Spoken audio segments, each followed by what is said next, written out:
Shalom Bapak Ibu Saudara dalam berkat kerinduan di hadapan Allah. Marilah kita berdoa sebelum membaca dan merenungkan firman Tuhan. Ya Tuhan, sungguh kami bersyukur dan rindu firman-Mu selalu hadir dalam hidup ini. Karena firman-Mu menuntun, menguatkan, meneguhkan, menasehati, bahkan memberkati kami. Berkatilah bagian dari firman-Mu yang akan kami baca dan kami renungkan. Di dalam Tuhan Yesus kami berdoa. Amin. Bapak, Ibu, Saudara, firman Tuhan sudah tersedia. Marilah kita baca dan kita renungkan bersama firman Tuhan yang tertulis dalam surat 2 Timotius 4 ayat 1 sampai ayat 8. Marilah kita baca ayat 2 yang berkata demikian. Beritakanlah firman, siap sedialah baik atau tidak baik waktunya. Nyatakanlah apa yang salah, tegurlah dan nasihatilah dengan segala kesabaran dan pengajaran. Bapak, Ibu, Saudara dalam kasih Tuhan, semua manusia, semua kita pasti mempunyai berbagai kerinduan. Rindu studinya berhasil, rindu mendapat pekerjaan, rindu usahanya maju, rindu punya teman hidup, rindu kondisi kesehatan baik, rindu panjang umur, bahkan untuk saat ini semua penduduk di muka bumi ini, secara khusus masyarakat Indonesia, sangat rindu terbebas dari penularan COVID-19.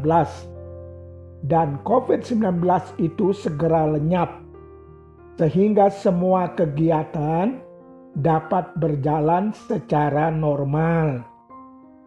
Bapak, Ibu, Saudara di dalam kasih Tuhan, perikop firman Tuhan yang kita baca dan renungkan saat ini menyampaikan hal yang penting bahwa Rasul Paulus mengingat panggilannya pada pelayanan yang ia emban. Ternyata Rasul Paulus dengan sungguh-sungguh memberikan tugas kepada Timotius di hadapan Allah dalam hubungan dengan pertanggungjawaban yang harus diberikan kepada Yesus Kristus apabila Dia datang untuk menghakimi setiap orang, baik yang masih hidup maupun yang sudah mati. Sebagai pelayan firman harus waspada untuk setiap kemungkinan, apakah itu disukai, disambut atau tidak. Harapan dari Rasul Paulus ialah agar Timotius lebih giat mengerjakan pelayanannya karena masanya, saatnya akan datang di mana orang-orang tidak mentolerir pengajaran, pemberitaan firman Tuhan. Tetapi mereka akan berpaling dari kebenaran firman Tuhan kepada impian dan pada guru-guru yang mengatakan, yang menyampaikan apa saja yang menyenangkan khayalan mereka.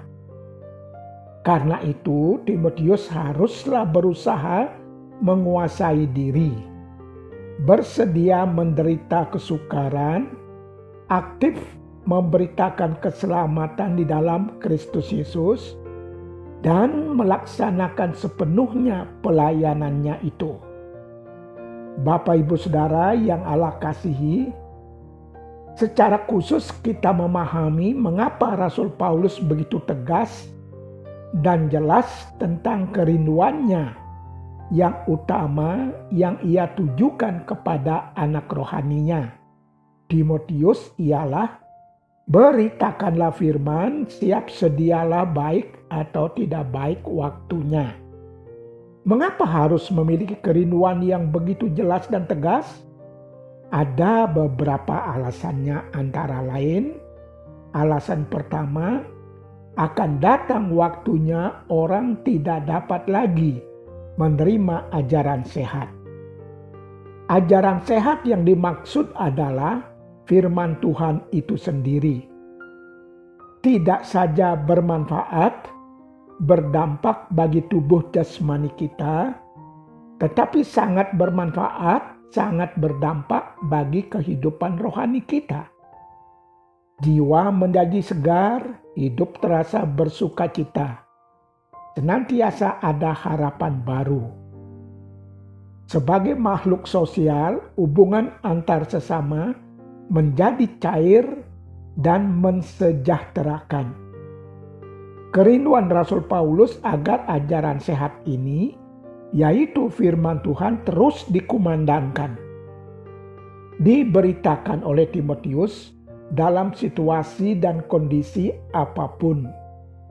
Alasan kedua, mereka akan mengumpulkan guru-guru menurut kehendaknya untuk memuaskan keinginan telinganya.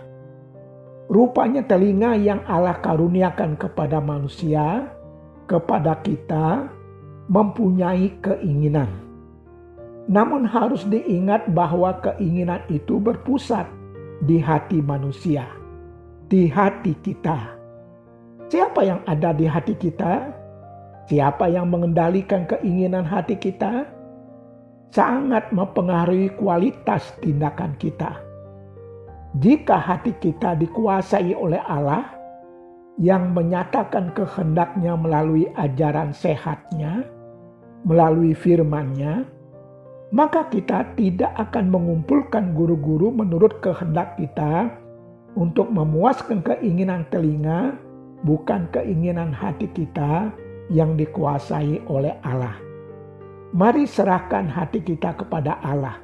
Maka kita akan menuruti ajaran sehat, yaitu firman Tuhan. Maka hidup ini akan menjadi lebih bermakna.